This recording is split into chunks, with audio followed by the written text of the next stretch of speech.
L'OSE s'est occupé vraiment d'une façon extraordinaire, sauf s'ils sont trompés, ils pensaient qu'on était vraiment des jeunes ou des enfants, mais en fait on était des vieillards de 16-17 ans, et auxquels on ne pouvait pas demander tout et n'importe quoi. Et toujours est-il quand même, grâce à l'OSE, ce qui s'est passé aussi, il ne faut pas oublier, c'est que nous sommes trompés sur l'Europe de l'Ouest. Nous pensions que c'était que l'Europe de l'Est, d'ailleurs je vais finir là, que c'était l'Europe de l'Est qui était contaminée par les virus nazis, à savoir la Pologne surtout, la Bulgarie, la Hongrie, etc. Mais on pensait que l'Europe de l'Ouest était préservée. Et en arrivant en France, on s'est rendu compte que l'Europe de l'Ouest a trompé dans le crime nazi allemand comme l'Europe de l'Est. Et c'était une Europe unie à l'époque. D'ailleurs, il y a des cartes où on vous montre le centre de l'Europe, c'est Birkenau-Auschwitz, et les trains, les convois qui arrivent de toutes les capitales de toute l'Europe, qui étaient unies. C'était l'Europe unie pour ça.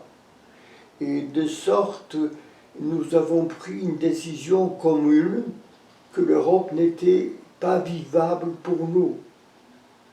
Et vous dites-vous bien, qu'à l'OSE a écrit même, sur les 423, il y a 180 sont partis au mois de juillet, c'est-à-dire on est arrivé début juin, et fin juillet, 180 sont partis avec des certificats légaux en Palestine, dont un enfant, Israël Meir Laub, qui était là avec son frère Naftali, grâce auquel il a survécu d'ailleurs.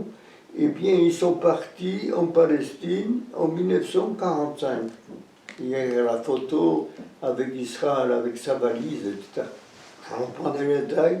Et je peux vous dire, après cela, la grande majorité de jeunes qui étaient en Europe se sont expatriés et sont partis aux États-Unis, en Australie, au Canada, en Nouvelle-Zélande, si vous voulez, dans tous les pays hors Europe. Pour nous, l'Europe était une Europe criminelle. Le sol de l'Européen était imbibé, imprégné du cendre et du sang des 6 millions de nôtres. Et nous ne voulions pas y vivre. Et vous savez, je pense, Jean-François le sait aussi, c'est qu'en 47-48, sur les 423 qui sont arrivés en France, vous savez combien il en restait? Il en restait moins de 30, 25. Et tous les autres sont partis. Mais pour vous dire quand même que ce problème de notre intégration en France n'était pas aussi évident, moi-même, qui avait les meilleures conditions possibles, je vais terminer là-dessus, pour rester en France, pour faire une vie la plus normale possible, parce que j'avais des possibilités.